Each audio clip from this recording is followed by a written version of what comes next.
Assalamualaikum warahmatullahi wabarakatuh. Waalaikumsalam warahmatullahi wabarakatuh. Yang kami hormati Bapak Didi Riantoro, Kepala UPT SD Negeri Penataran 2. Yang kami hormati Ibu Fidiatul Asya selaku peserta PGB Angkatan 10 Kabupaten Blitar. Yang kami hormati Bapak dan Ibu Guru, staf pengajar UPT SD Negeri Penataran 2 Kecamatan Legok, Kabupaten Blitar. Hamdan syukur biqauli alhamdulillahirabbil alamin. Pada kesempatan yang berbahagia ini kita bisa berkumpul dalam acara diseminasi budaya positif pendidikan guru penggerak angkatan 10, di mana kegiatan ini dilakukan untuk memenuhi tugas aksi nyata modul 1.4, menyebarkan pemahaman budaya positif di lingkungan UPT SD Negeri Penataran 2 dalam keadaan sehat walafiat, tiada kurang suatu apapun. Kedua kalinya salawat serta salam semoga tetap tersanjungkan kepada beliau Nabi besar Muhammad Sallallahu Alaihi Wasallam, yang insya Allah kita adalah bagian dari umatnya. Amin. Selanjutnya saya di sini sebagai pengelola acara sekaligus moderator dalam acara diseminasi budaya positif pada hari ini tanggal 5 Juni tahun 2024. Adapun susunan acara pertama adalah pembukaan. Sambutan kepala sekolah merupakan rangkaian acara kedua. Acara ketiga diseminasi dan dilanjutkan dengan doa sebagai penutup. Untuk mengawali acara pada kegiatan siang hari ini, marilah kita buka dengan bacaan Ummul Quran Lahumul Fatihah.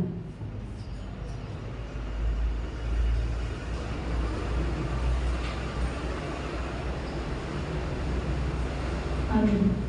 Untuk selanjutnya, semoga apa yang kita lakukan hari ini memberikan dampak positif dan juga energi baru untuk kita semua, sehingga menjadikan pendidikan ke depan apa yang kita lakukan menjadi lebih baik dan lebih bermakna.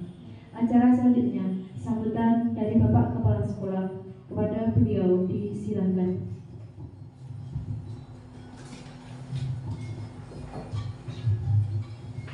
Assalamualaikum warahmatullahi wabarakatuh. Waalaikumsalam warahmatullahi wabarakatuh. Selamat siang, salam sejahtera untuk kita semuanya. Bapak Ibu yang saya hormati, alhamdulillah pada hari ini kita masih diberi kesehatan sehingga kita bisa memberikan ikut serta dalam kegiatan yaitu diseminasi budaya positif dalam rangka pendidikan guru penggerak angkatan 10, yaitu Ibu Fidiatul Asya. Bapak Ibu perlu diketahui bahwa di sini kita tentunya akan mendukung dan juga memberikan motivasi kepada Ibu Widi, yang dimana adalah temanya pada hari ini adalah aksi nyata keempat, yaitu diseminasi pelaksanaan budaya positif. Yang dimaksud dengan budaya positif itu adalah penerapan nilai-nilai atau keyakinan dan kebiasaan-kebiasaan baik di sekolah yang berpihak pada murid agar murid dapat berkembang menjadi pribadi yang kritis, penghormat dan bertanggung jawab. Seperti itu. Nah, untuk disiplin positif yang bagaimana? Yaitu adalah penerapan di lingkungan sekolah. Adanya tanpa kekerasan dan juga tanpa kekerasan di lingkungan sekolah kita ini, dan akhirnya menambah nilai kebijakan kebajikan kepada anak didik kita. Itu teorinya, yaitu motivasinya adalah hukuman dan reward kepada anak.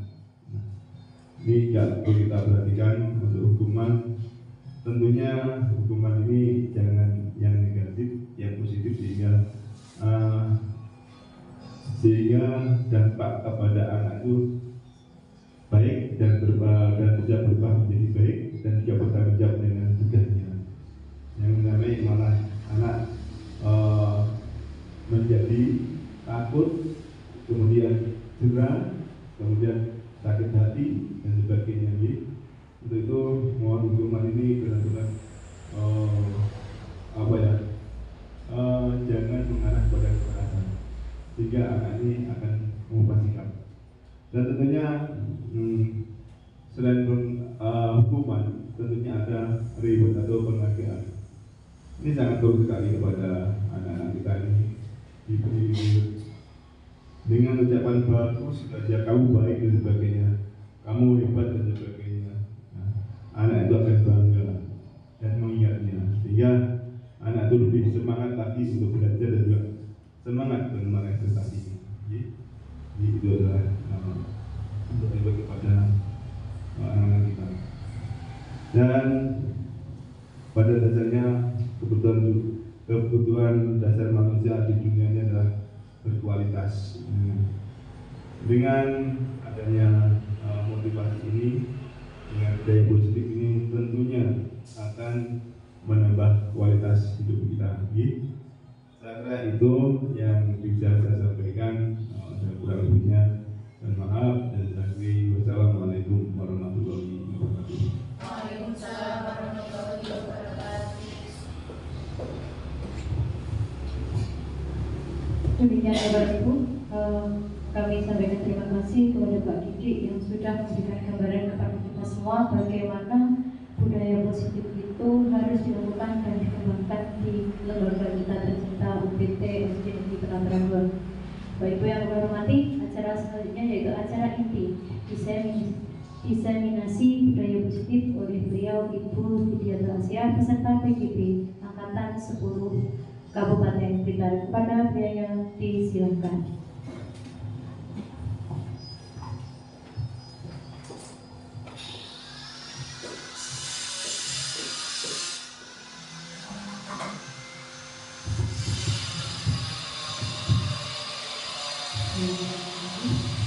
Assalamualaikum warahmatullahi wabarakatuh. Salam sejahtera untuk kita semua. A'udzubillahiminasyaitonirrajim.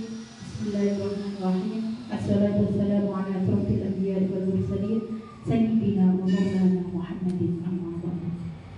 Yang terhormat Bapak Didik Diaspora SPD selaku Kepala UPT SDN Penataran 2, yang saya hormati Bapak Ibu Dewan Guru UPT SDN Penataran 2. Puji syukur alhamdulillah rabbil alamin, marilah kita haturkan kepada Allah Subhanahu wa taala yang mana pada siang hari ini jam 1:10 kita mengadakan kegiatan diseminasi budaya positif. Semoga kita semua selalu dalam lindungan Allah Subhanahu wa taala. Amin. Salawat dan salam marilah kita haturkan kepada junjungan kita Nabi Agung Muhammad sallallahu alaihi wasallam yang kita nantikan syafaatnya yaumi hadza ila yaumil qiyamah min qablina Allahumma shalli ala sayyidina Muhammad wa ala ali sayyidina Muhammad. Bapak Ibu yang saya hormati, perkenankan saya mengucapkan banyak terima kasih kepada Bapak Didik Diantoro selaku Kepala UPT SDN Penataran 2 yang telah mendukung kegiatan pada siang hari ini, yang telah memberikan motivasi setelah dukungan kepada kami, dan juga saya mengucapkan banyak terima kasih kepada Bapak Ibu Dewan Guru UPT SDN Penataran 2 yang telah meluangkan waktunya siang-siang jam 1:10 kita mulai mengadakan kegiatan hari ini. Semoga kegiatan ini nanti membawa manfaat dan barokah untuk kita semua. Untuk selanjutnya saya juga mengucapkan terima kasih karena diberikan kesempatan ini. Sebenarnya diseminasi budaya positif ini merupakan untuk memenuhi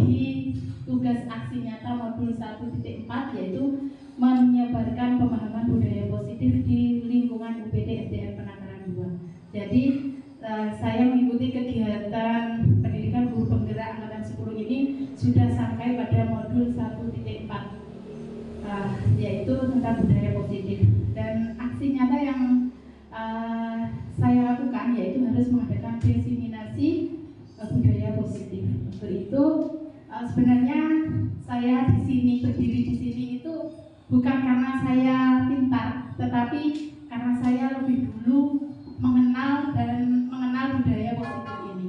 Untuk itu ilmu yang sedikit ini alangkah baiknya kita berbagi untuk menciptakan budaya positif di lingkungan sekolah kita ini. Tentunya itu semua menjadi impian dan harapan untuk kita semua. Sebelumnya apa speaking dulu ya. Sebenarnya siang-siang jadi ngomong ngantuk gitu. Oke. Tepuk satu. Tepuk fokus. Fokus. Tepuk fokus. Fokus. Oke.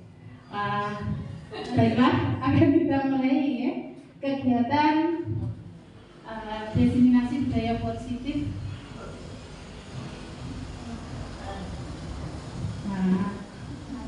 Oh iya.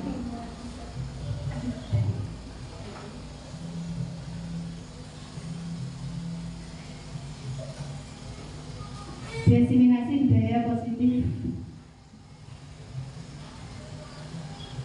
Ini saya perkenalkan ya. Kalau di guru penggerak itu salamnya adalah salam dan bahagia. Salam itu diciptakan pertama kali oleh Bapak Ki Hajar Dewantoro, pahlawan pendidikan kita. Terus kemudian Ibu Raden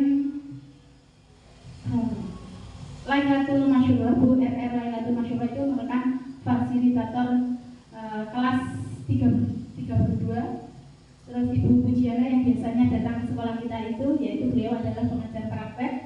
Kemudian saya sendiri jadi angkatan 10. Nah, alangkah baiknya sebelum kita mulai kegiatan hari ini kita mengadakan kesepakatan kelas. Apakah kesepakatan akan untuk menyingkat waktu? Saya punya contohnya, nanti kita setuju apa tidak?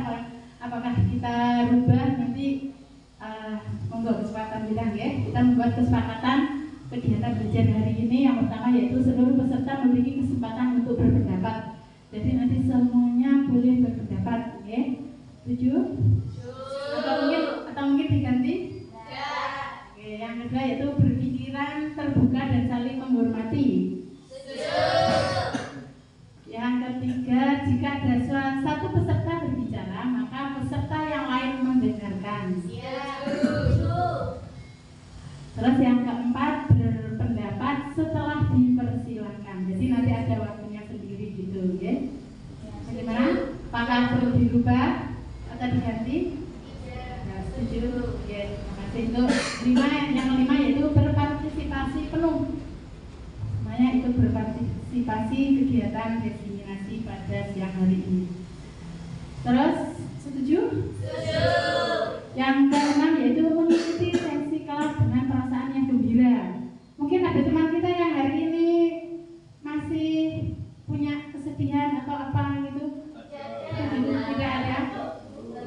Alhamdulillah semua bahagia karena salamnya adalah salam dan bahagia. Alhamdulillah semuanya bahagia. Yang ketujuh yaitu tidak tidur selama sesi. Insya Allah. Nah, karena waktunya siang-siang ya, waktunya bobok siang itu mohon maaf ya. Nanti kalau sekiranya agak tertidur kita kasih break dulu biar nggak kasih es breaking biar nggak ngantuk. Bagaimana? Apakah kesempatan ini perlu dirubah? Apakah ini saja? Tidak perlu. Nah, oke, setuju semuanya ya. Berarti kita lanjutkan. Latar belakang mengapa kegiatan ini terjadi. Yang pertama yaitu saya merasa bahwa materi modul budaya positif ini sangat menarik untuk dibahas. Ya, karena ini langsung berkaitan dengan tentunya kita mempunyai harapan dan cita-cita tentang budaya yang ada di sekolah kita. Dan juga yang kedua yaitu perlunya rekan sejawat mengetahui dan memahami materi budaya positif. Kalau kita ingin menerapkan budaya positif, tentunya kita harus berkolaborasi dan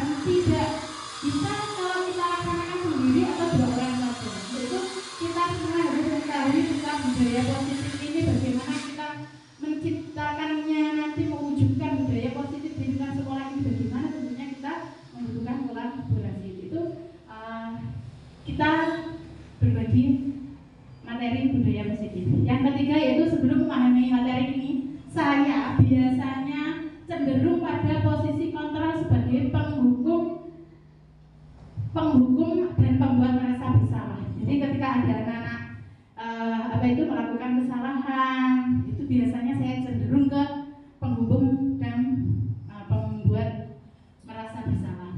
Terus yang keempat yaitu pentingnya keyakinan kelas atau sekolah dibuat dan disetujui bersama antara guru, murid, dan seluruh warga sekolah. Jadi peraturan itu, keyakinan kelas itu dibuat bersama, tidak dibuat guru saja, tidak dibuat anak-anak saja, tetapi dibuat bersama. Terus yang kelima yaitu harapannya terciptanya budaya positif di sekolah akan mewujudkan lingkungan sekolah yang aman, nyaman, dan menyenangkan yang berpihak pada murid. Karena sejatinya pendidikan itu adalah berpihak pada murid. Terus tujuannya kegiatan ini yaitu yang pertama meningkatkan pengetahuan dan pemahaman tentang budaya positif. Mungkin Bapak Ibu pertama kali ini atau sudah berkali-kali mendengar kata budaya positif? Sudah beberapa kali. Sudah beberapa kali. Namun apakah mohon maaf. Sudah beberapa kali ya, tapi apakah sudah diterapkan? Ya, mari. Untuk itu kita nanti menyelam bersama-sama pada modul budaya positif. Yang kedua yaitu terbentuknya motivasi intrinsik yang ada di dalam pada murid dengan pembuatan keyakinan kelas atau sekolah. Jadi motivasi itu keluar dari diri anak tersebut, bukan dari luar. Ya. Selanjutnya yaitu mari kita mengenal budaya positif. Apakah budaya positif itu?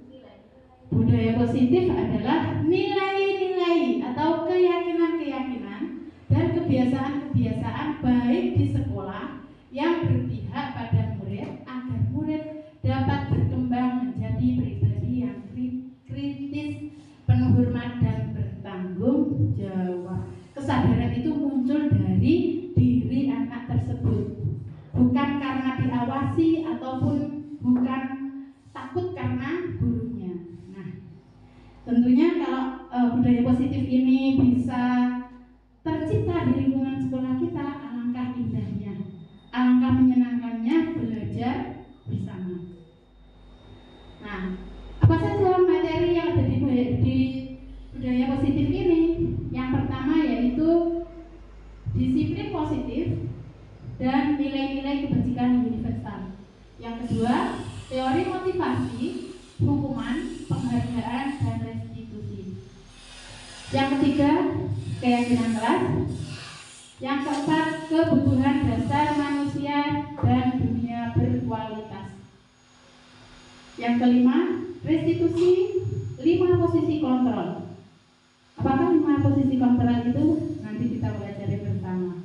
Saya juga tahunya setelah mempelajari modul ini, baru tahu oh ternyata 5 posisi kontrol itu ini. Yang keenam adalah restitusi, segitiga restitusi. Baiklah, kita mulai dari materi yang pertama ya. Apakah makna disiplin? Mungkin teman-teman ada yang bisa menggambarkan? Yes. Disiplin itu melakukan sesuatu sesuai dengan porsinya, tepat fungsi, tepat guna, dan tepat kegiatannya. Oke, terima kasih. Nah, itulah yang namanya disiplin. Itu tadi yang benar sekali apa yang dikatakan oleh Bu Rizna. Sebenarnya disiplin itu berasal dari bahasa Latin yang artinya disiplina, yang artinya adalah belajar. Makna dari kata ini berkonotasi dengan disiplin diri dari murid-murid Sokrates dan Plato. Disiplin diri membuat orang menggali potensinya menuju sebuah tujuan apa yang diharapkan. Kemudian, namun dalam budaya kita, makna disiplin telah berubah menjadi sesuatu yang dilakukan seseorang pada orang lain untuk mendapatkan kepatuhan. Kecenderungan umum adalah menghubungkan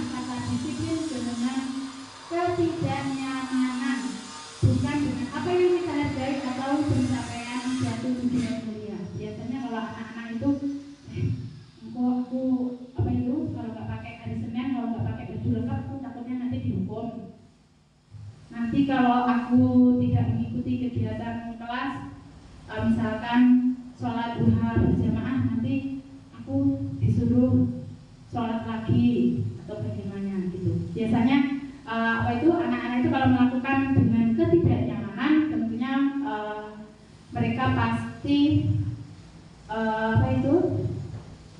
karena itu tadi belum dalam dirinya belum ada motivasi intrinsik. Kemudian nilai-nilai kebajikan. Nilai-nilai kebajikan adalah sifat-sifat manusia yang merupakan tujuan mulia yang ingin dicapai setiap individu. Nilai-nilai tersebut bersifat universal dan lintas bahasa, suku bangsa, agama maupun latar belakang.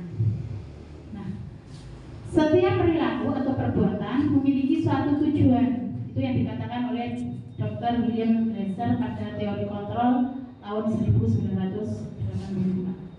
Kemudian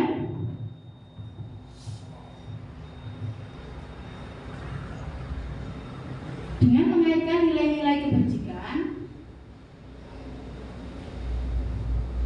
yang diyakini seseorang, maka motivasi intrinsiknya akan terbangun. Kalau mereka mengetahui nilai-nilai kebajikan apa yang ada di dalam disiplin positif, tentunya mereka akan melakukan dengan sendirinya, dengan kesadaran diri.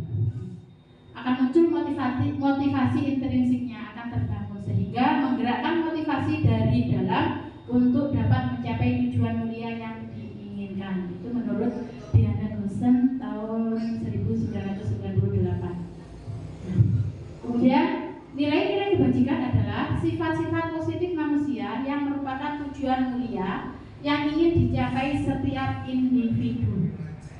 Nilai-nilai tersebut bersifat universal dan lintas bahasa, suku, bangsa, agama maupun latar belakang. Nah, dan setiap perilaku atau perbuatan memiliki suatu tujuan. Jadi setiap perbuatan itu pasti mempunyai tujuan. Kita hidup pun juga mempunyai tujuan. Nah, dengan mengaitkan nilai-nilai kebajikan yang diyakini seseorang, maka motivasi intrinsiknya akan terbangun, sehingga menggerakkan motivasi dari dalam untuk dapat mencapai tujuan yang mulia yang ingin dicapai. Nah, itu. Jadi kalau keyakinan kelas itu dibuat, tentunya keyakinan kelas itu mengandung nilai-nilai kebajikan. Kalau anak-anak kita semua mengetahui nilai-nilai kebajikan tersebut, tentunya mengetahui manfaatnya, mengetahui nilai-nilai kebajikannya, tentunya akan menimbulkan motivasi dari dalam dirinya. Mereka akan dengan kesadaran diri akan melakukan hal tersebut.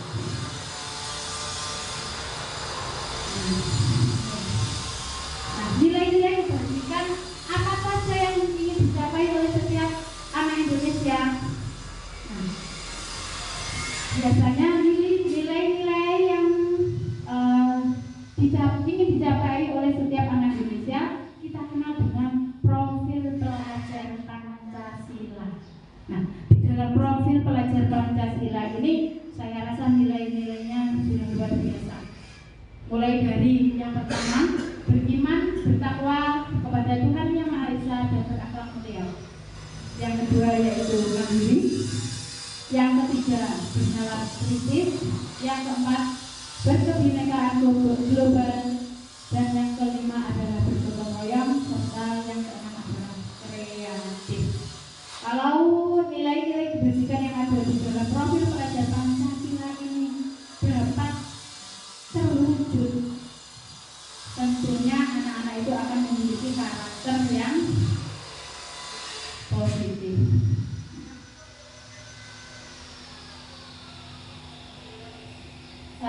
Mungkin saya ini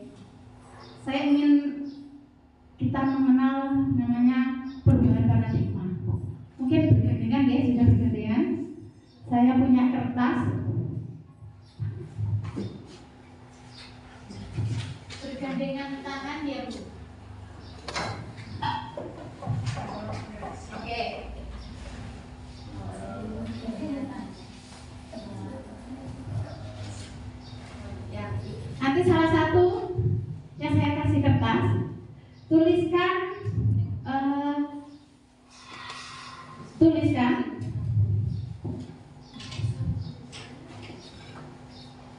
benda yang paling berharga dalam kehidupan jenengan. Benda. Ya. Sesuatu boleh, sesuatu yang paling berharga. Ya. Oke. Sudah? Silakan ditulis.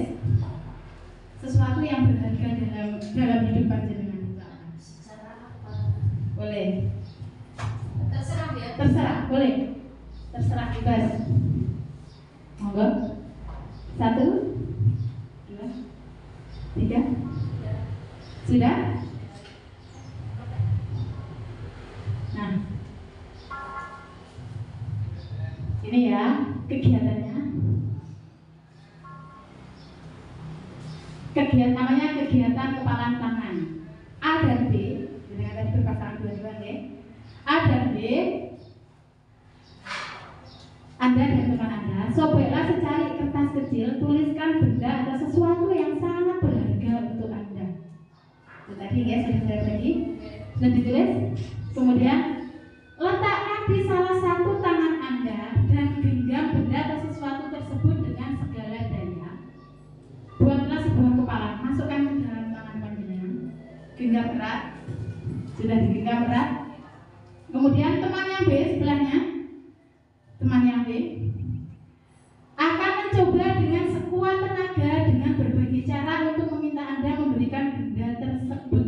Coba yang B meminta barang tersebut, benda yang paling berharga itu, apakah boleh diminta oleh teman kalian? Monggo. Coba yang B ini juga harus pintar merayu. Yang B bisa membujuk, mengancam, menghardi atau merayu atau meminta apa saja agar dapat membuka kepalan tangan Anda. Coba apa yang terjadi? Coba.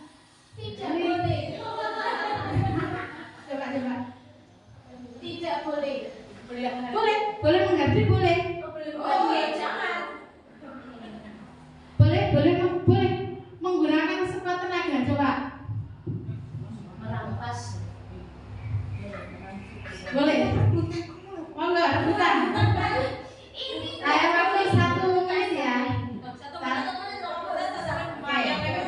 Coba usaha. Silakan berusaha. Itu adalah benda yang sangat berharga bagi Anda. Nah, yang apakah teman kalian bisa yang silakan berusaha merayu, boleh merayu dengan kekerasan, boleh dengan apa itu, dengan rayuan juga boleh. Bagaimana? Sudah? Sudah, oke. Saya ingin tahu dari Mbak Seti, coba. Apa yang Anda rasakan? Apa yang terjadi?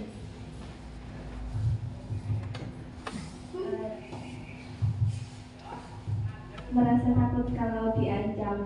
Oh, merasa takut kalau diancam. Terus? Bagaimana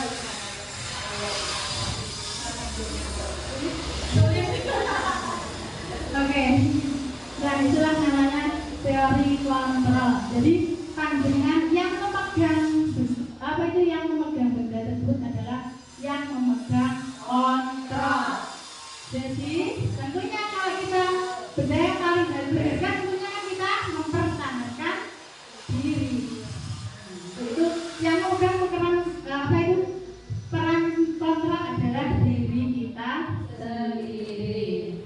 Oke, jadi perubahan paradigma teori kontrol atau teori pilihan atau ilusi kontrol. Yang pertama adalah ilusi guru mengontrol murid. Jadi guru itu mengontrol.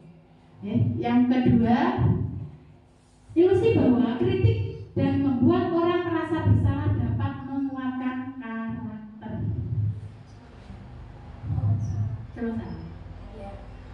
Yang ketiga, ilusi bahwa semua penguatan positif efektif dan bermanfaat. Dan yang keempat adalah ilusi bahwa orang dewasa memiliki hak untuk memaksa. Dari perubahan paradigma itu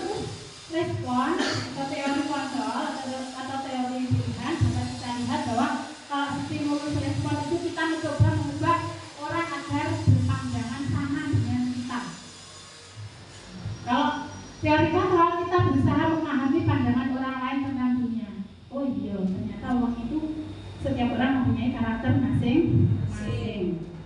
Tapi kalau ini stimulus respon, kalau di stimulus respon itu perilaku buruk dilihat sebagai suatu kesalahan. Oh, bocah kuwi lho, apa itu menjotosi kancane, bocah kuwi berkata buruk, tidak pancen bocahe gitu. Tapi kalau dalam teori kontrol, semua perilaku itu memiliki tujuan. Mungkin mereka melakukan hal itu pasti punya alasan. Kalau misalnya nanti kelas nih, mungkin dia membutuhkan perhatian. Terus kemudian yang ketiga yaitu orang lain bisa mengontrol saya. Ini kalau di stimulus respon. Tapi kalau dalam teori kontrol, hanya Anda yang bisa mengontrol diri Anda. Kemudian saya bisa mengontrol orang lain, tapi kalau di teori kontrol Anda tidak bisa mengontrol orang lain. Sedangkan kalau di stimulus respon adalah pemaksaan ada pada saat rujukan gagal, paksa. Caranya paksa tak tahu diri biar supaya tercapai. Namun kalau di teori kontrol kita membutuhkan kolaborasi dan konsensus menciptakan pilihan-pilihan baru. Jadi kita berkolaborasi. Sedangkan yang terakhir yaitu model berpikir menang kalah. Kalau di dalam teori kontrol, model berpikirnya adalah menang dan menang. Oke. Sekarang yang kedua, yaitu teori motivasi, hukuman dan penghargaan. Restitusi. Menurut Diana Gosen dalam bukunya Restructuring School Discipline menyatakan ada 3 motivasi perilaku manusia. Yang pertama yaitu 1. Untuk menghindari ketidaknyamanan atau hukuman. Biasanya anak-anak itu, aku tak budal isu dan aku apa itu menghindari hukuman. Aku budal telat, aku nanti kalau datang terlambat takutnya dapat hukuman. Mereka itu mau melakukan karena menghindari ketidaknyamanan atau hukuman. Terus yang kedua yaitu ini berarti tadi motivasi yang bersifat eksternal dari luar, karena itu tadi menghindari ketidaknyamanan atau hukuman. Yang kedua yaitu untuk mendapatkan imbalan atau penghargaan dari orang lain. Contohnya, wah aku aja tak, aku datang terlambat biar nanti sama guru dianggap aku anak yang disiplin, anak yang baik, anak yang rajin. Nah, mungkin seperti itu. Itu juga motivasi yang bersifat eksternal dari luar. Terus yang ketiga yaitu untuk menjadi orang yang mereka inginkan dan menghargai diri sendiri dengan nilai-nilai yang mereka percaya. Yaitu dimana orang-orang dengan motivasi ini akan bertanya, akan menjadi orang yang seperti apa apabila saya melakukannya.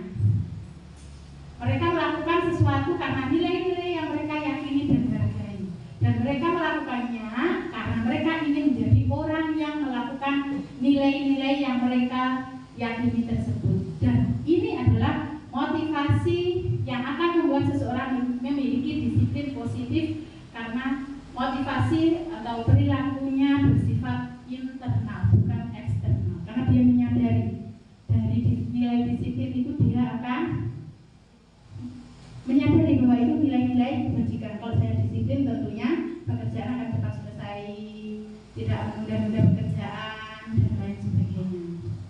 Terus yang berikutnya adalah tujuan disiplin positif. Tujuannya apa sih dari disiplin positif itu? Yaitu menanamkan motivasi yang ketiga pada murid-murid kita, yaitu untuk menjadi orang yang mereka inginkan dan menghargai diri sendiri dengan nilai-nilai yang mereka percaya. Sebagai pendidik, tujuan kita adalah menciptakan anak-anak yang memiliki disiplin diri sehingga mereka bisa berperilaku dengan mengacu pada nilai-nilai kebajikan universal dan memiliki motivasi intrinsik bukan ekstrinsik. Jadi guru itu sebagai apa tadi? Guru sebagai kontrol. selanjutnya yaitu merdeka. Ini menurut Ki Hajar Dewantara, merdeka itu artinya tidak hanya terlepas dari perintah, akan tetapi juga cakap buat memerintah diri sendiri. Jadi segalanya itu melakukan segala sesuatu itu atas dirinya sendiri, bukan dari motivasi eksternal atau paksaan atau perintah. Jadi mereka melakukan tanpa diawasi dan diperintah.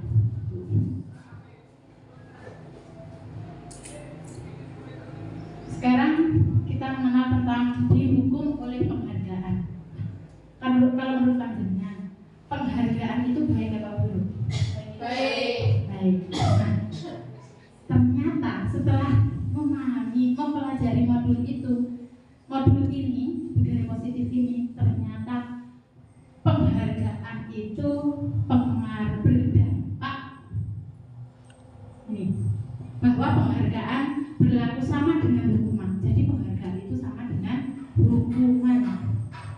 Nah, dalam artian meminta atau membujuk seseorang melakukan sesuatu untuk memenuhi suatu tujuan tertentu dari orang yang meminta atau membujuk, dorongannya eksternal dan akan ada faktor ketergantungan beberapa dampak dari pemberian penghargaan.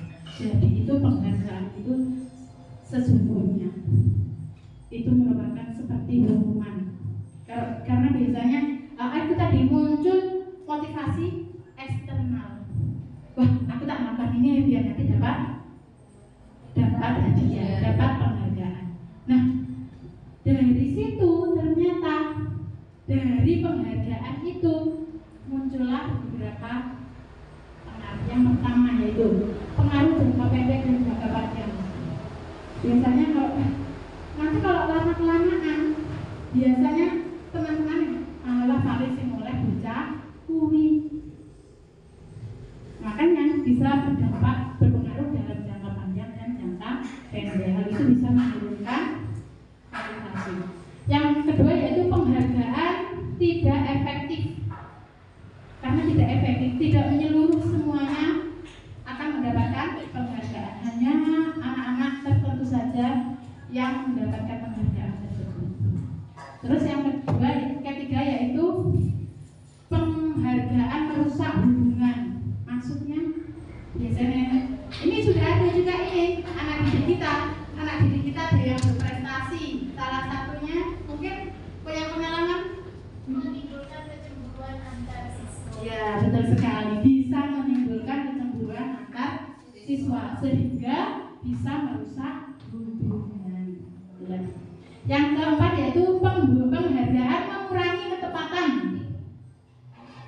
Biasanya ya terkadang itu tidak sesuai apa yang tidak tetap sasaran itu tadi. Terus yang kelima adalah penghargaan menurunkan kualitas. Jadi biasanya yang sudah dapat itu biasanya kui-kui, terus akhirnya yang lainnya terus paling kui, terus akhirnya tidak mau berusaha. Terus yang keenam adalah penghargaan mematikan kreativitas. Ini juga dia nanya ini wis gitu. Kemarin saya seperti ini sudah mendapat penghargaan, sekarang udah segini aja lah, seperti ini aja, akhirnya tidak mau berusaha untuk lebih baik lagi. Yang ketujuh adalah penghargaan menghukum. Nanti kalau saya dapat hadiah, aku harus begini. Terus yang kedelapan adalah motivasi dari dalam diri. Ini tadi motivasi dalam dirinya. Ya, mungkin itu tadi adalah hukum dari penghargaan. Terus selanjutnya yaitu hukuman atau konsekuensi. Coba saya tanya ya, ini hukuman apa? Apa konsekuensi? Panjenengan jawab. Yang pertama.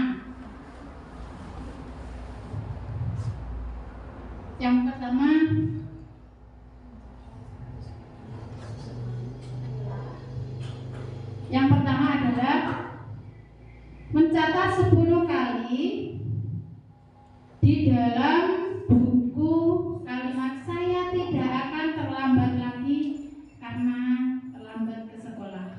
Itu hukuman atau konsekuensi? Hukuman. Terus yang kedua, lari mengelilingi lapangan basket 2 kali karena terlambat hadir di sekolah. Hukuman. Murid diminta untuk push up 15 kali karena tidak menggunakan masker ke sekolah. Yang keempat, menggantikan kertas tugas teman yang telah dicoret-coret. Konsekuensi. Yang kelima, membersihkan tumpahan air di meja tulis karena tersenggol pada saat belajar. Konsekuensi. Yang keenam, murid disuruh untuk tidak mengenakan sepatu seharian di sekolah karena tidak mengenakan sepatu hitam.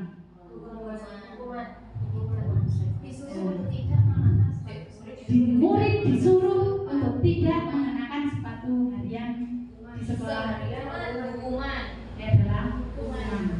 Yang ketujuh, lari mengelilingi lapangan basket 2 kali karena terlambat 10 menit untuk pelajaran PJK. Konsekuensi. Kita semua ternyata luar biasa. Nah, jadi dari situ, dari kata kalimat tersebut dapat kita ambil kesimpulan bahwasanya hukuman itu bersifat tidak terencana atau tiba-tiba langsung diberikan. Anak atau murid tidak tahu apa yang akan terjadi atau dan tidak dilibatkan. Hukuman bersifat satu arah dari pihak guru yang memberikan dan murid hanya menerima suatu hukuman tanpa melalui suatu kesepakatan atau pengarahan dari pihak guru baik sebelum atau sesudahnya. Hukuman yang diberikan bisa berupa fisik maupun psikis. Murid atau anak disakiti oleh suatu perbuatan atau kata-kata. Jadi hukuman itu kalau anak melakukan kesalahan tanpa ditanya kenapa, langsung kita memberikan hukuman. Langsung memberikan hukuman, sehingga tanpa mengetahui latar belakangnya kita langsung memberikan hukuman itu namanya sebuah hukuman. Adapun kalau konsekuensi itu sudah terencana atau sudah disepakati, terus sudah dibahas dan disetujui oleh murid dan guru. Umumnya bentuk-bentuk konsekuensi dibuat oleh pihak guru atau sekolah dan murid sudah mengetahui sebelumnya konsekuensi yang akan diterima bila ada pelanggaran. Pada konsekuensi, murid tetap dibuat tidak nyaman untuk jangka waktu pendek. Konsekuensi biasanya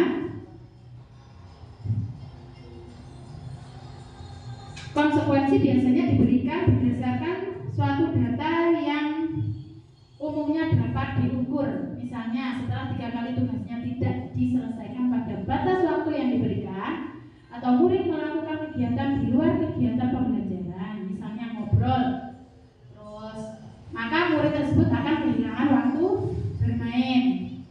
Kemudian dan harus menyelesaikan tugas karena ketertinggalannya.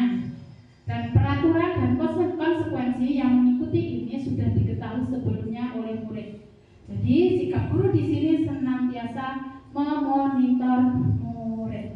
Jadi kalau konsekuensi itu sudah kita buat dan kita sepakati bersama, sehingga anak merasa tidak dihukum. Karena kalau melakukan kesalahan pasti melihat konsekuensi kelas yang telah dibuat, dan kalau melakukan kesalahan berarti dia mendapatkan konsekuensi apa yang telah mereka anggap. Kemudian restitusi. Restitusi adalah proses menciptakan kondisi bagi murid untuk memperbaiki kesalahan mereka sehingga mereka bisa kembali pada kelompok mereka dengan karakter yang lebih kuat. Restitusi juga merupakan proses kolaboratif yang mengajarkan murid untuk mencari solusi untuk masalah mereka dan membantu murid berpikir tentang orang seperti apa yang mereka ingin menjadi tujuan mulia dan sebagaimana mereka harus memperlakukan orang lain.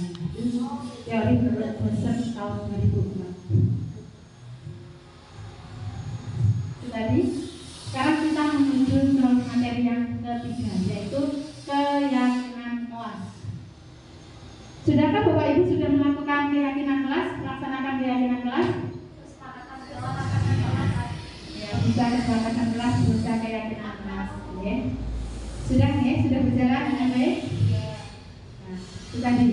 Nah, keyakinan itu apa? Keyakinan yaitu nilai-nilai kebajikan universal yang disepakati secara tersirat dan tersurat, lepas dari latar belakang suku, negara, bahasa maupun agama, sehingga semuanya bisa melaksanakan kesepakatan kelas tersebut tanpa adanya diskriminasi. Nah, seperti yang sudah disampaikan sebelumnya pada pembelajaran tentang nilai-nilai kebajikan, bahwa menekan pada keyakinan seseorang akan lebih memotivasi seseorang dari dalam. Seseorang akan lebih tergerak dan bersemangat untuk menjalankan keyakinannya daripada hanya sekedar mengikuti serangkaian peraturan tertulis tanpa makna.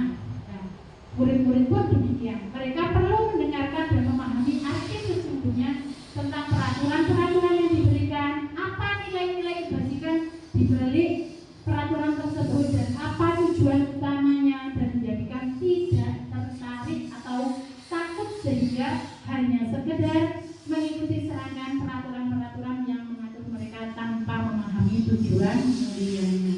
Jadi anak-anak itu kalau membuat kesepakatan kelas, kita adakan bersama-sama, kita buat bersama-sama, dan kita yakini bersama-sama.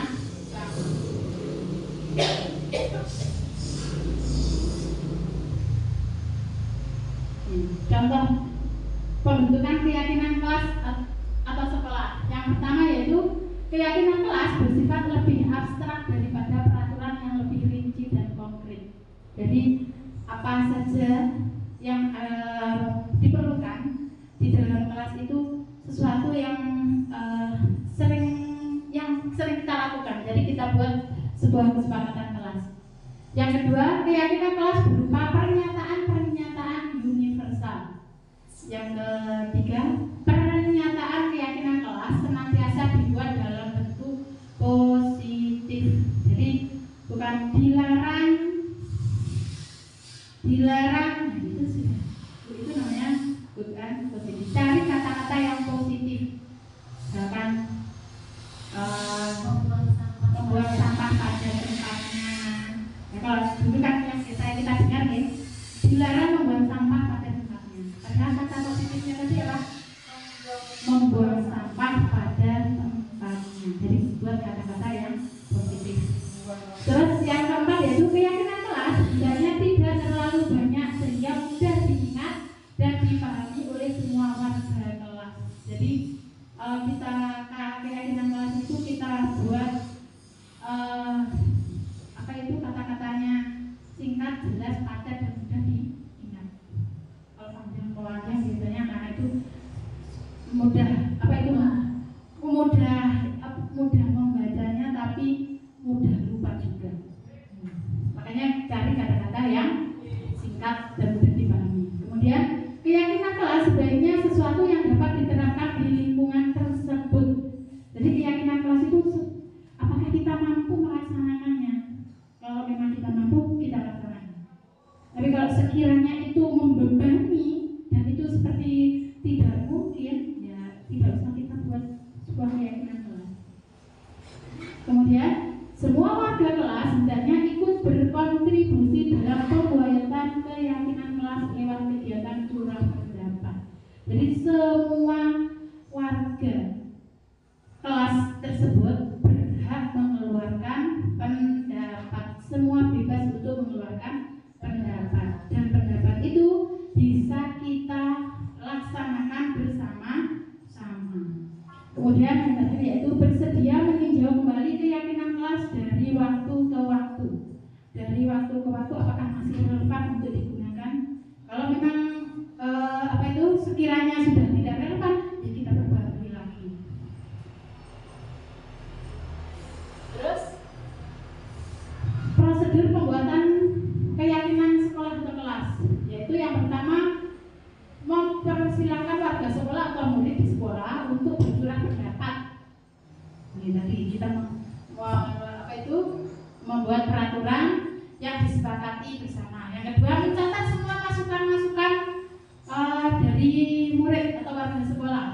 di papan tulis ataupun di kertas menggunakan post-it. Kemudian yang ketiga, susunlah keyakinan kelas sesuai prosedur pembuatan keyakinan kelas atau sekolah.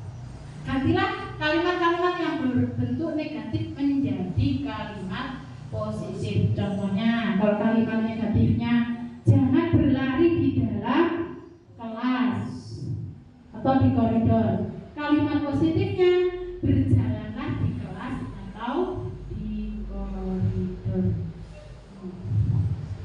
Jangan berlari kan berarti berjalan. Jadi kita membuat kata-kata yang positif.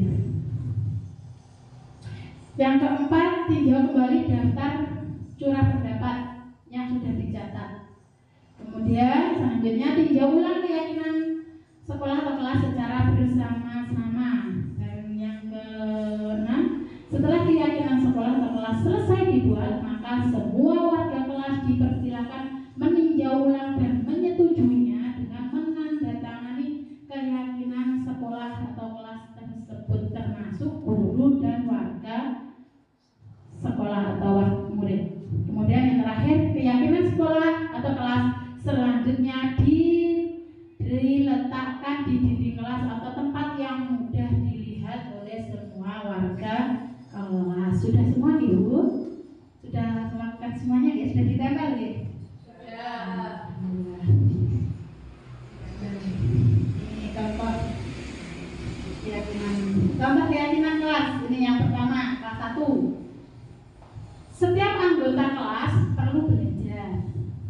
Yang kedua, setiap anggota kelas perlu senang. Jadi anak itu kalau belajar merasa senang, tentunya materi apa yang disampaikan oleh guru terserap di dalam otaknya. Kemudian setiap anggota kelas perlu melakukan tugas. Setiap anggota kelas perlu saling menghargai. Dan juga setiap anggota kelas perlu merasa aman. Tadi yang keyakinan kelas 1. Kita lihat contoh yang kelas atas, kelas 5.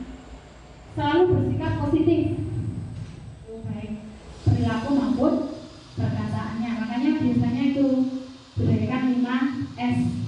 Itu alhamdulillah sudah anak-anak sudah mulai terbiasa ya. Kalau diingatkan seperti itu, kita harus konsisten untuk mengingatkan, karena anak-anak itu terkadang lupa. Terus berikutnya, senantiasa menjadi diri terbaik. Berikutnya, percaya dan menghormati orang lain serta barang miliknya. Kemudian berkomitmen terhadap setiap tugas dan senantiasa membantu. Itu tadi sebuah contoh keyakinan kelas ya, kelas atas dan juga kelas bawah. Nanti bisa disesuaikan dengan kelas masing-masing. Baiklah, sekarang materi yang keempat, yaitu kebutuhan dasar manusia dan dunia berkualitas. Apa sih kebutuhan dasar manusia itu? Ada yang tahu? Apa? Apa kebutuhan dasar manusia itu? Ada 5. Belajar? Apa? Lagi? Oke, kita berdirikan ya. Kebutuhan dasar manusia itu ada 5. Yang pertama yaitu kasih sayang dan rasa diterima. Kalau anak sudah merasakan kasih sayang dan diterima, tentunya anak tersebut juga akan memberikan kasih sayangnya dan menerima kita. Terus yang kedua, yang pertama bertahan hidup. Yang bertahan hidup yaitu butuh makan, butuh minum dan lain sebagainya. Yang kedua, kasih sayang dan rasa diterima. Kemudian selanjutnya adalah penguasaan. Yang keempat adalah kebebasan. Nah, itu juga ternyata membutuhkan kebebasan. Dan yang kelima yaitu kesenangan. Nah, inilah kebutuhan dasar manusia. Kalau kebutuhan dasar manusia kelimanya ini sudah terpenuhi, saya yakin anak tersebut akan melakukan apa yang dilakukannya selalu berdampak positif. Namun apabila salah satu saja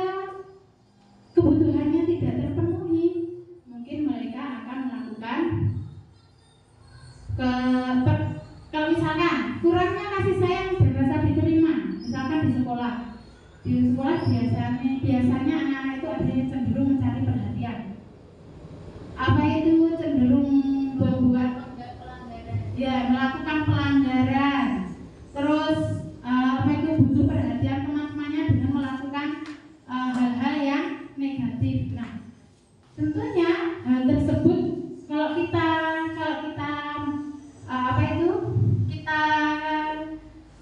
perdalami lebih dalam, biasanya orang anak seperti itu membutuhkan kasih sayang. Ada yang biasanya orang tuanya keluar negeri sehingga di rumah kekurangan perhatian dan kasih sayang, di sekolah pun ingin mendapatkan perhatian dan kasih sayang dari gurunya.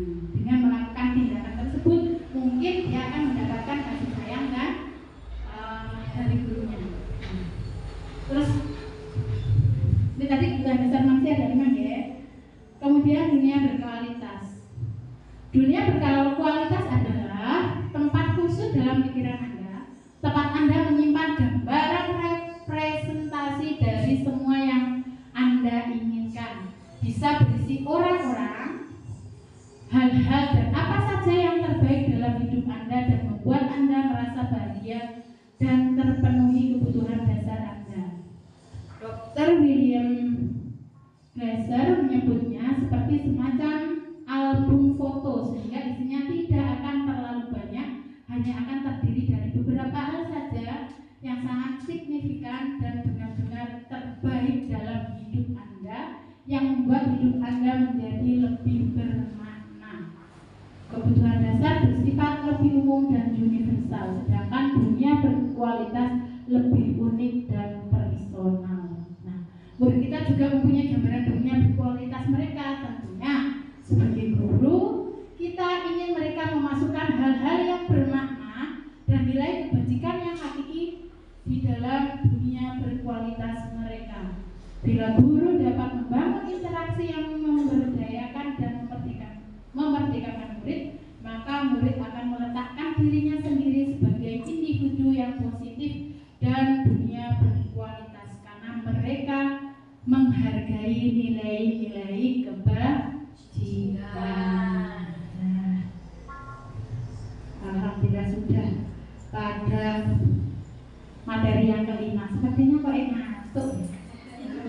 Perlu ice breathing. Oke. Nah, sepertinya memikirkan sesuatu gitu loh. Oke, saya ya. Ini permainan ya. Nanti kalau saya tunjuk berarti gantian.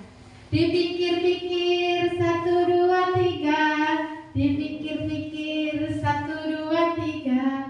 Dipikir-pikir 1, 2, 3. Ikuti saya. Ikuti ini. Boleh-boleh kan ngantuk. Ikuti saya. Ikuti saya. Ikuti saya. Saya pilih kamu. Ayo. Langsung gila Mbak.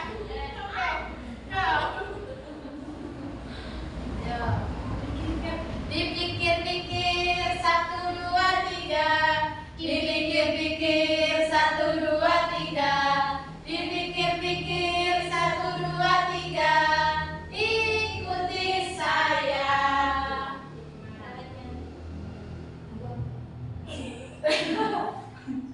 Masih bangun tidur, jadi masih belum on ini Bu. Oke, pakai gerakan apa mungkin yang bilang ngantuk? Oke. Berdiri semua. Berdiri semuanya.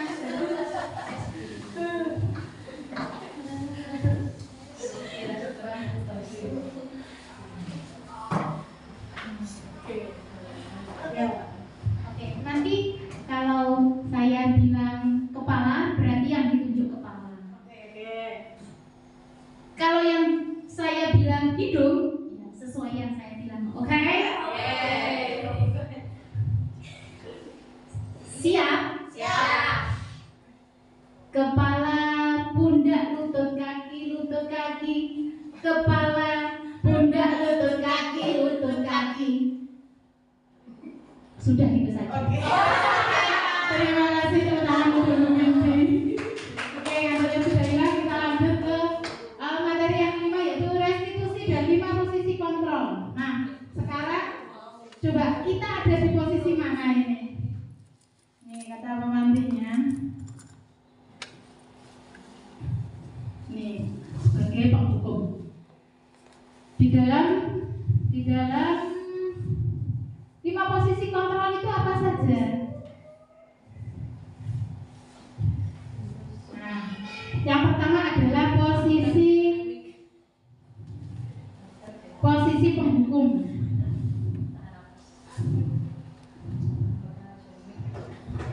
Posisi penghukum. Nih. Seorang penghukum bisa menggunakan hukuman fisik atau maupun verbal. Bisa fisik, bisa kata. Dan orang-orang yang menjalankan posisi penghukum senantiasa mengatakan bahwa sekolah memerlukan sistem atau alat yang dapat lebih menekan murid-murid lebih dalam lagi. Guru-guru yang menerapkan posisi penghukum akan berkata, patuhi saja saya, atau awas, kamu selalu saja salah. Pasti selalu yang terakhir selesai. Ini biasanya ada loh anak ini. Yes, sampai kari dewe. Guru seperti ini senantiasa percaya hanya ada satu cara agar pembelajaran bisa berhasil, yaitu cara dia penghukum. Biasanya penghukum itu nada suaranya tinggi, pakai oktav ya. Jadi nada suaranya tinggi. Bahasa tubuh, wes roh gurunya wes nyeluai pakai oktav. Kemudian mata melotot. Ini guru penghukum karena apa itu mungkin emosi ya. Jadi matanya melotot dan jari menunjuk mengganti. Sampean. Saya itu dia sudah takut nih. Terlambat lagi, pasti terlambat lagi. Selalu datang terlambat. Kapan sih bisa datang tepat waktu?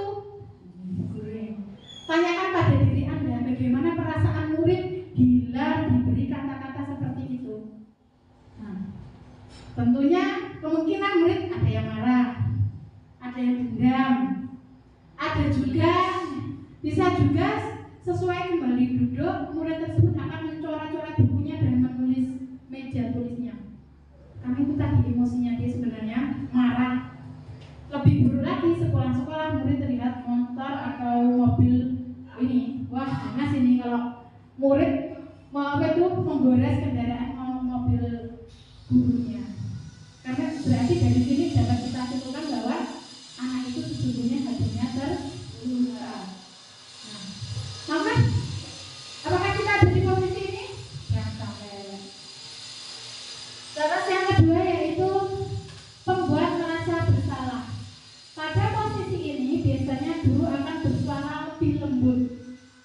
Terus membuat rasa bersalah akan menggunakan keheningan yang membuat orang lain merasa tidak nyaman, bersalah atau rendah diri. Kata-kata yang keluar dengan lembut akan seperti ini. Ibu sangat kecewa sekali dengan kamu. Kamu biasanya nggak seperti ini. Kenapa sekarang seperti ini? Terus lagi, berapa kali Bapak harus memberitahu kamu ya? Terus lagi, gimana coba kalau orang tua kamu tahu kamu berbuat begini?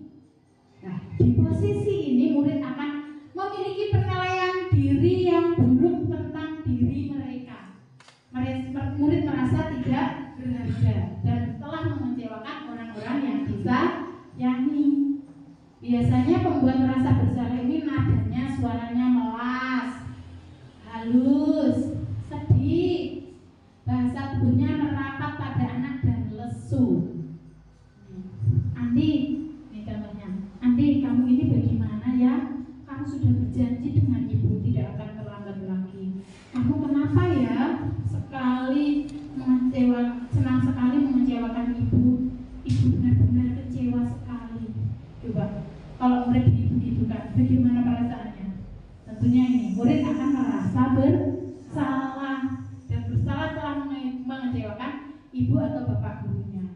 Dan murid akan merasa menjadi orang yang gagal dan tidak sanggup membahagiakan orang lain. Kadang-kalanya setiap seperti ini lebih berbahaya dari sikap penghukum. Wah, ternyata lebih berbahaya. Karena emosi akan tertanam rapat di dalam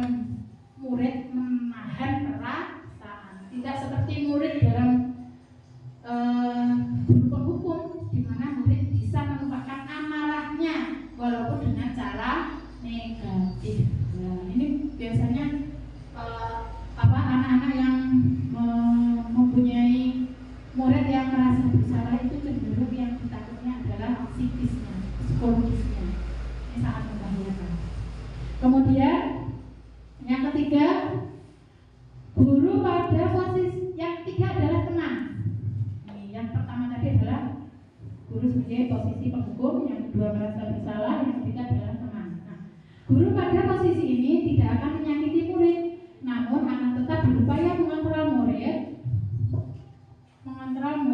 selalu melalui persuasi. Pada posisi teman, pada guru bisa negatif ataupun positif. Positif di sini berupa hubungan baik yang terjalin antara guru dan murid. Namun guru di posisi teman menggunakan hubungan baik dan humor untuk mempengaruhi seseorang. Mereka akan berkata, contohnya, ayo bantulah demi Bapak ya. Ayo ingat bantuan Bapak selama ini. Ya sudah, ini tidak apa-apa, nanti Ibu bantu bereskan. Hal negatif dari posisi teman ini adalah bila suatu saat guru tersebut tidak membantu, maka murid akan kecewa dan berkata, saya pikir Bapak atau Ibu teman saya. Murid merasa dikecewakan dan tidak mau lagi berusaha. Hal lain yang mungkin timbul adalah murid hanya akan bertindak untuk guru tersebut dan tidak untuk guru lainnya. Murid akan tergantung pada guru tersebut. Biasanya pada posisi teman ini ada suaranya ramah, akrab, dan bercanda. Bahasa tubuh merapat pada murid, mata dan senyum. Maka ini contohnya, adik, ayolah, bagaimana sih kamu? Kemarin kamu sudah janji ke Bapak bukan? Kenapa terlambat lagi? Sambil tersenyum ringan. Ya sudah, tidak apa-apa, duduk dulu sana, nanti Pak Guru bantu kamu ini. Sambil senyum-senyum. Bagaimana perasaan murid dengan sikap guru seperti ini? Hasilnya adalah murid akan merasa senang dan akrab dengan guru. Ini dampak yang positif. Hanya saja di sisi negatifnya adalah murid menjadi tergantung pada guru tersebut. Bila ada masalah, dia merasa bisa mengandalkan guru tersebut untuk membantunya. Akibat lain dari posisi teman, dia hanya akan berbuat sesuatu bila yang menyuruh adalah guru tersebut, dan belum tentu berlaku yang sama dengan guru yang lain. Nah, ini tadi adalah sisi positif dan negatifnya dari posisi teman. Sekarang pada posisi pemantau. Pada posisi pemantau berarti mengawasi, mantaunya mengawasi.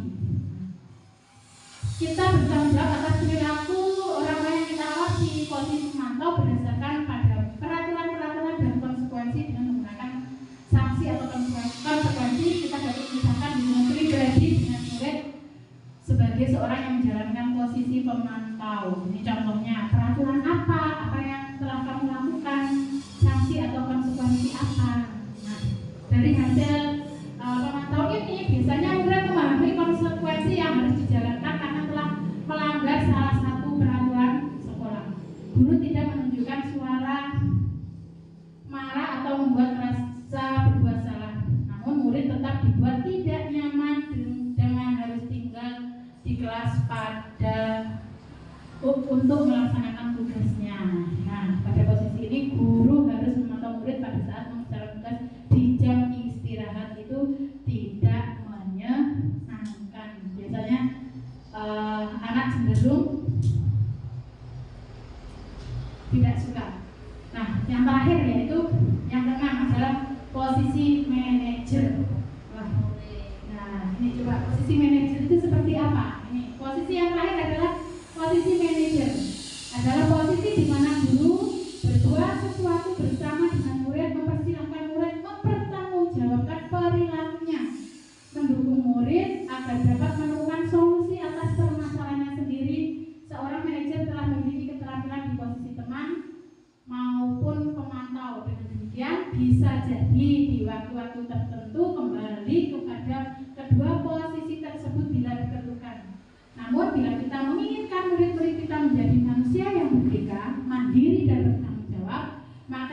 perlu mengacu pada restitusi yang dapat menjadikan murid kita seorang manajer bagi dirinya sendiri. Di manajer ini murid diajak untuk menganalisis kebutuhannya sendiri maupun kebutuhan orang lain.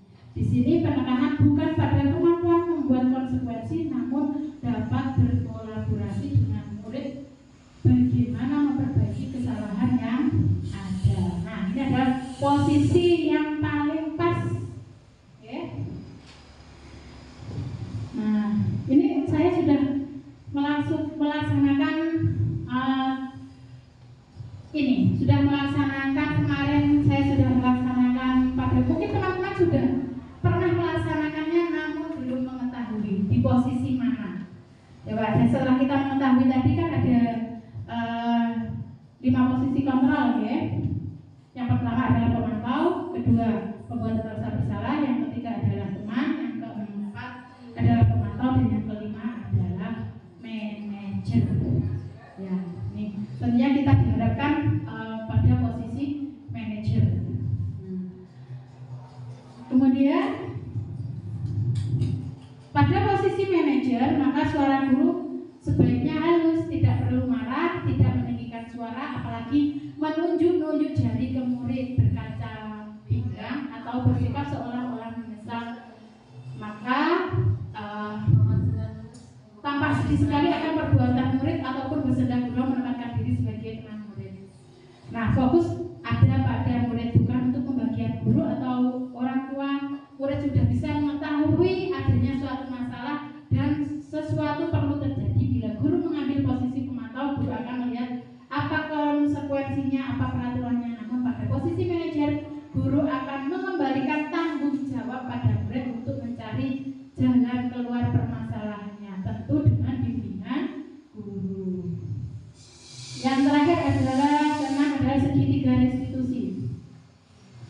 Ada segitiga restitusi ini dalam setiap permasalahan kita sebaiknya menggunakan segitiga restitusi. Yang pertama yaitu menstabilkan identitas. Apabila ada anak yang bersalah, maka kalimat-kalimat apa saja yang kita gunakan, ya. Pada posisi menstabilkan identitas bertujuan untuk mengubah identitas anak dari orang yang gagal karena melakukan kesalahan menjadi orang yang sukses. Nah, kalimat-kalimat yang seperti apa? Berbuat salah itu tidak apa-apa, tidak ada manusia yang sempurna. Saya juga pernah melakukan seperti itu. Kita bisa menyelesaikan ini. Bapak Ibu tidak tertarik mencari siapa yang salah, tapi Bapak Ibu guru ingin mencari solusi dari permasalahan ini. Kamu berhak merasa begitu, apakah kamu sudah menjadi teman yang baik untuk dirimu sendiri. Jadi di posisi ini Bapak Ibu guru menstabilkan identitas.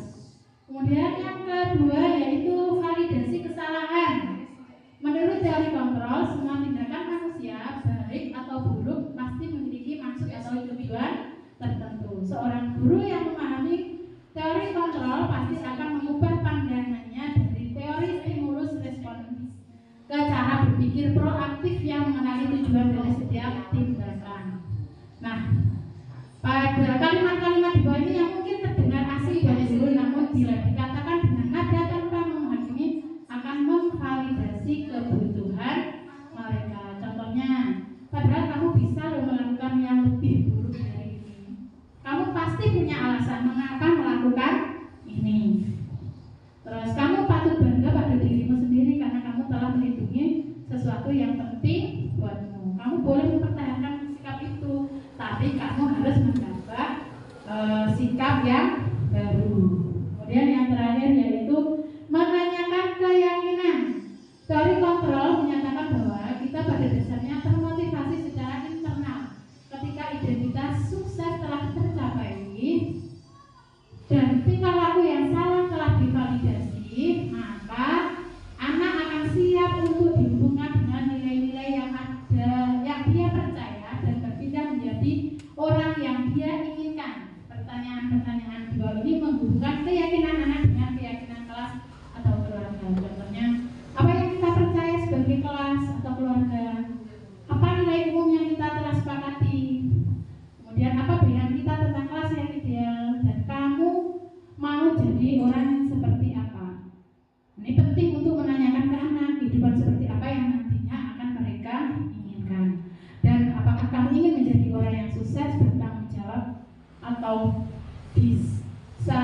bertanya.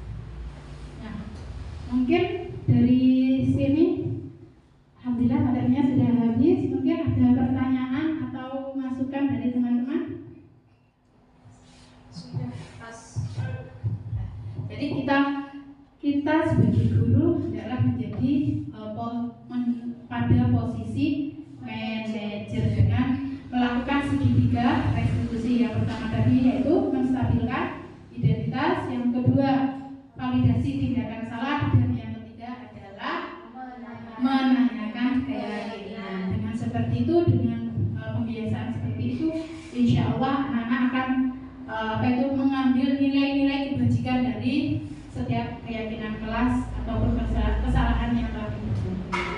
Mungkin dari situ, dari ini tadi pemaparan desiminasi budaya positif dari saya, mungkin ada kurang lebihnya mohon maaf. Semoga yang ini bermanfaat untuk kita semua, dapat mewujudkan sekolah kita menjadi sekolah yang aman, nyaman, dan menyenangkan. Terima kasih. Dari saya ada kurang lebihnya mohon maaf. Assalamualaikum warahmatullahi wabarakatuh. Waalaikumsalam warahmatullahi wabarakatuh.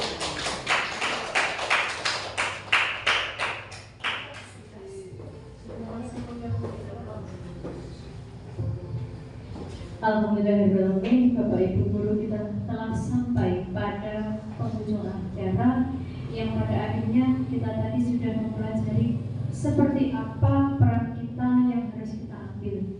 Tadi sudah dipaparkan bahwa posisi manajer adalah posisi paling ideal, di mana di dalam kata manajer itu tadi kita bisa memanage diri kita sendiri, dan tentu saja kita bisa mengimplementasikannya kepada anak-anak kita demi perbaikan pendidikan selanjutnya.